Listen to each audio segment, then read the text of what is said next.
ආයිබෝන් කියලා පිළිගන්නවා හැමෝම උෂම් YouTube channel එකට. ඉතින් මේ වීඩියෝ කරා මම ඔයාලට කියා දෙන්න යන්නේ YouTube එකේ copyright claim එකක් remove කරන්නේ කොහොමද. ඉතින් මේක ඉතාම පහසුවෙන් කරන්න පුළුවන්. හැබැයි ඉස්සර මම මේ ගැන කරපු වීඩියෝ එකට වඩා අලුත් විදියකට තමයි මේ copyright claim එක remove කරන්න තියෙන්නේ. කියන්නේ ඒක පෙන්වන විදිය වෙනස් සහ අපිට විදි කීපයකට මේක කරන්න පුළුවන්. ඉතින් මම මේකට එනවා මගේ copyright claim එකක් වැදලා තියෙන වීඩියෝ එකක් තියෙන channel එකකට. ඉතින් මේ තියෙන්නේ මගේ channel එකක්. ඔයාලා subscribe කරලා නැත්නම් subscribe කරන්න. ඉතින් දේශන් ඔමේගා කියලා. ඉතින් මේක මම මේ travel කරනකොට ඒ places ගැන කරන channel එකක්.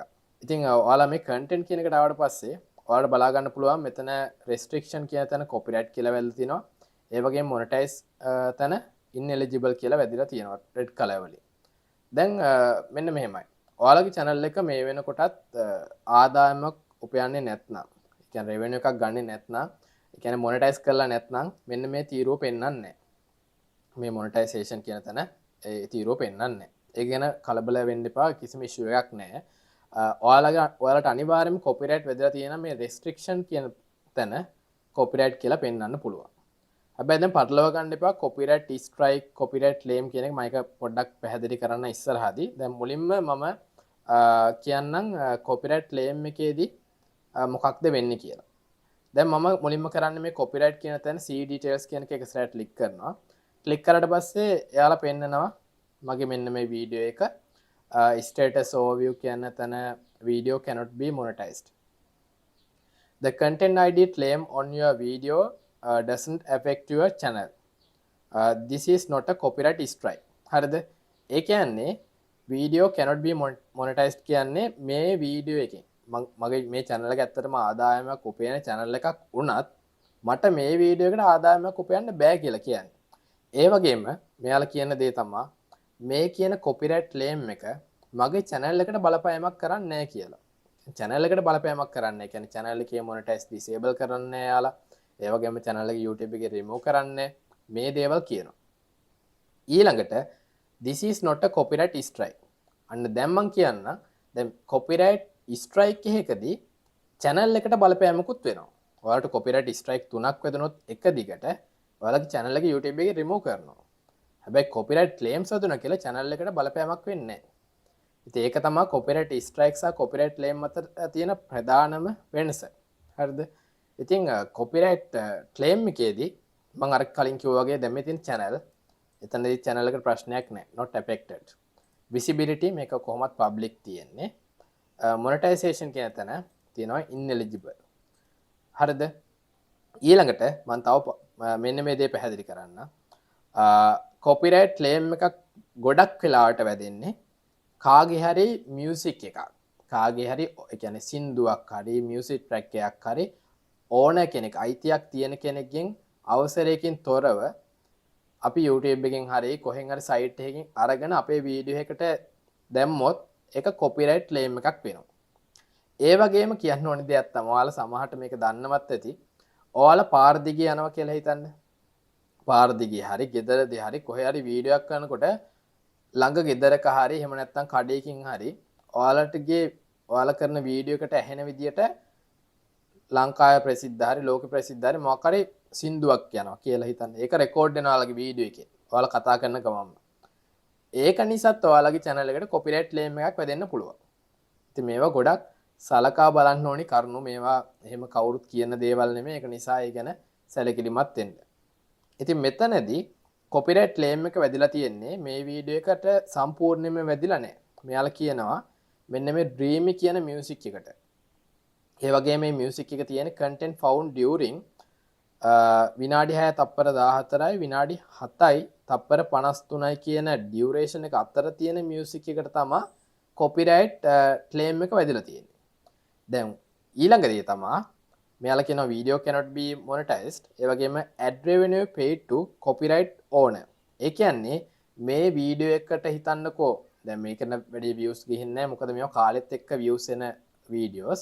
හිතන්න මේ වීඩියෝ එක viral ගියා කියලා හදිස්සියව. මම නිකන් කියන්නේ viral ගියා කියලා. ඒකට ඒකට ලොකු income එකක් ආවොත් ඒ සල්ලි ටික යන්නේ මේ music එකේ ownerට. හරිද? ඉතින් මේ වගේ දේවල් වල අනිවාර්යෙන් දැනගන්න ඕනේ දේවල් YouTube කරනකොට. දැන් මම කරන්න යන්නේ මේ select action කියන එක ක්ලික් කරලා මේකේ තියෙන මේ copyright claim එක තියෙන audio part එක remove කරනවා. ඒ කියන්නේ music එක remove කරනවා. remove කරලා මම මේකේ copyright claim එක අයින් කරාට පස්සේ මට මේකෙන් මේ වීඩියෝ එකට ලැබෙන ආදායම මට අනිවාර්යයෙන්ම ලැබෙන විදිහට මම හදාගන්න යන්නේ. ඉතින් select action කියන එක ඉස්සරහට ක්ලික් කරනවා. ක්ලික් කරාට පස්සේ ඔයාලට බලා ගන්න පුළුවන් මෙයාලා කියනවා select action හතරක් තියෙනවා. මෙතනින් මම මේ action හතර ගැන පැහැදිලි කිරීමක් කරන්න මුලින්ම. මොකද ඔයාලට මේ හතරෙන් එකක් අනිවාර්යෙන් select කරගන්න අවශ්‍යයි. පළවෙනි දේ තමයි trim out segment. ඒ කියන්නේ cut out both the video and audio in the claim segment to resolve the claim. ඒ කියන්නේ ඔයාලට පුළුවන් වීඩියෝ එකේ ඒ copyright claim එක තියෙන music එක තියෙන සම්පූර්ණ කෑල්ල audio වීඩියෝ එකත් එක්කම cut කරලා අයින් කරන්න. ඒ කියන්නේ අර කතුරකින් කපලා හිතන්න දිග පටියක් තියෙනවා. ඒකේ මුල් කොටස කතුරකින් කපලා අයින් කරා වගේ වීඩියෝ එකෙත් ඒ කොටස සම්පූර්ණයෙන් කපලා අයින් කරනවා. ඉතින් ඒ වගේ දෙයක් කරන්න පුළුවන් ඔයාලට trim out segment කියන එකෙන්. හැබැයි ඒකෙන් වීඩියෝ එකට ඩැමේජ් එකක් වෙන්න පුළුවන්. මොකද අපි වීඩියෝ එකක් හදන්නේ සම්පූර්ණයෙන් මේ වීඩියෝ එක මුලින් ඉඳන් අගට බලන්න පුළුවන් විදිහට නේ. එතනදී ප්‍රශ්නයක් එන්න පුළුවන් ඒ නිසා. හරිද? ඊළඟට මම කියන්නම් මේ replace song කියන එක. එතනදී කියන්නේ දැන් copyright ප්‍රශ්නයක් තියෙන මියුසික් එක අර විනාඩි 6යි විනාඩි 7 අතර තිබ්බ කොටස වෙනුවට YouTube එකෙන් copyright ප්‍රශ්න නැති මියුසික් එකක් ඒ වෙනුවට ආදේශ කිරීමක් කරන්නද කියලා කරන්න පුළුවන් මේ replace song කියන තැන. ඉතින් ඒක තමයි මම නම් ගොඩක් කැමති දේ. මොකද ඒකෙන් ඇත්තටම background music එකක් විතරක් ඇහෙන අපි මොකක් හරි nature එක සම්බන්ධව හරි මොකක් හරි කරන දෙයක් ලස්සනට හදන්න පුළුවන්. ඊළඟ දේ තමයි mute song. mute song කියන්නේ ඒක සරල දෙයක්. ඒ කියන්නේ copyright claim එක තියෙන music එක සම්පූර්ණයෙන්ම mute කරනවා. ඇහෙන්නේ නැතුව audio මොකෝ music එකක් මොකොත් ඇහෙන්නේ නැති විදිහට ඒක mute කරනවා. කොටිම කිව්වොත් එතන සරල අදහස වීඩියෝ එක හැම්ම තියෙද්දි music එක අයින් කරනවා. හරිද? ඊළඟට dispute එකක්. dispute එකක් කියන්නේ ඔයාලට ඇත්තටම මේ මියුසික් එකට අයිතියක් තියෙනවා නම් ඒ අයිතිය Tamanට තියෙනවා කියලා ඒ කියන්නේ YouTube එකට කියනවා මෙහෙම මට copyright claim එකක් එන්න විදියක් නැහැ. මේ මියුසික් එකට මටත් අයිතියක් තියෙනවා. ඒ කියන්නේ හිතන්නකෝ මේ මියුසික් එක කියන පුද්ගලයා ඔයා වෙන්න පුළුවන්. අන්තිමට ඔයාටම copyright claim එකක් ආවා කියලා හිතන්න. ඒකට ඔයාට action එකක් ගන්න පුළුවන්. ඒක තමයි මේ dispute කියන්නේ. ඉතින් ඒකට එයාලා කියනවා මේකට දවස් 30ක් විතර කාලයක් යනවා. ඒ වගේම හදිස්සියේ මේ dispute එක reject වුණොත්, ඒ කියන්නේ ඔයාලට අයිතියක් තියෙනවා කිව්වට අයිතියක් ඒක බොරුවක් වගේ එයාලට තහවුරු වුණොත් ඒක ස්ට්‍රයික් එකක් බවට පරිවර්තනය වෙන්නේ නැහැ කියලා එයාලා කියනවා. ඒක නිසා ඔයාලට ඔයින dispute එකක් දාන්න පුළුවන්. හැබැයි ඔයාලට ඒ music එක සම්බන්ධව අයිතියක් තියෙනවා. ඒ කියන්නේ content එක සම්බන්ධව අයිතියක් තියෙනවා විතරයි මේකට appeal කරන්න පුළුවන්. හරිද? ඉතින් මම මේකදී apply කරන එක තමයි replace song කියන එක. ඒක එක සැරයක් ක්ලික් කරන්න. ඊළඟට continue කියන එක මම එක සැරයක් ක්ලික් කරනවා. හරි. දැන් ඔයාලට බලා ගන්න පුළුවන් මේ red color වලින් පෙන්නන්නේ copyright ප්‍රශ්න ඇවිල්ලා තියෙන කොටස් තමයි. මුලමයි සහ මෙන්න මේ අග කොටස් ටිකට ඇවිල්ලා තියෙනවා. හරි. මෙතනදී ඔයාලට පුළුවන් මේ search bar එකේ ඔයාලට ඕනි YouTube music එක search කරන්න විවිධාකාරයෙන්. ඔයාලට duration එක අනුව මෙතන attribution not required කියලා දෙන attribution required දුන්නොත් ඔයාලා මෙන්න මේ CC කියලා આવොත් එහෙම මෙන්න මෙතන පල්ලෙහාට මෙනකොට මම පොඩ්ඩක් පෙන්නන්න. මෙතන නම් එහෙම ඒවා නැහැ. ඒ කියන්නේ අපි හිතමු මම type කරනවා legend type එකේ music එක මට මේකට ඕනි කියලා. ඊට මේක ටික පල්ලෙහාට යනකොට ඔයාලට බලා ගන්න පුළුවන් මෙන්න මෙතන YouTube වෙනුවට CC කියලා පෙන්නනවා. ඊට වඩා ඔයාලා මේ view details කියන එක එසට ක්ලික් කරලා මෙන්න මේ description එක ඔයාලා copy කරලා description එකට දාන්න ඕනි. හැබැයි එහෙම දාන්න ඕනි ඔයාලා මෙන්න මේ attribution required කියන ඒවා දැම්මොත් විතරයි. ඒක නිසා attribution not required කියන එක යටතේ filter කරන්න. එහෙම filter කරාම ඔයාලා කිසිම තැනක මේ audio එක ගත්තට mention කරන්න අවශ්‍යතාවයක් නැහැ මොකොත්. ඒ කියන්නේ ප්‍රශ්නයක් නැහැ. ඔයාලට කෙලින්ම මේ music එක replace කරලා add කරන්න පුළුවන්. අර CC කියන ඒවා තිබ්බොත් ඔයාලට ඩිස්ක්‍රිප්ෂන් එකේ පේස්ට් කරන්න. එහෙම වුණාම කොපිරයිට් ක්ලේම් එක මේ අලුතෙන් ඇඩ් කරන මියුසික් එකට වැදෙන්නේ නැහැ.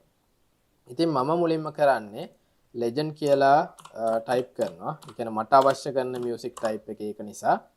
ඊළඟට මම පොඩ්ඩක් ප්ලේ කරලා බලනවා මට මැච් වෙන මියුසික් එකක් තියෙනවද කියලා. හරි. ඊට පස්සේ මේක මට මැච් වෙනවා කියලා තේරුණා. ඊට පස්සේ මම මේ ඇඩ් කියන එක ඉස්සරහට ක්ලික් කරනවා. ක්ලික් කරලා මම මේක පොඩ්ඩක් zoom කරගන්නවා. zoom කරලා මම මෙන්න මේ අලුතෙන් ඇඩ් කරගත්ත මියුසික් එක මේ කොපිරයිට් එක තියෙන ප්‍රමාණයටම ගානට ඇඩ්ජස්ට් කරගන්නවා. මේ රෙඩ් කලර් එක නැති වෙන ගානට. ඊට පස්සේ ඔයාලට පුළුවන් ආයෙ මෙතන Tamanට මැච් වෙන මියුසික් එකක්ම සිලෙක්ට් කරලා හිතන්න මම සිලෙක්ට් කරා කියලා අපි බලමු.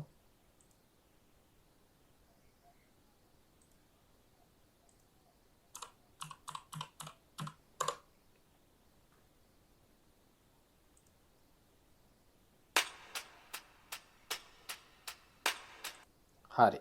මෙන්න මේක. මම ඇඩ් කියන එක ක්ලික් කරනවා. ක්ලික් කරලා මේක පොඩ අගට ගෙනියන්න ඕනේ. මොකද අන්තිමට තමයි කොපිරයිට් එක තියෙන්නේ.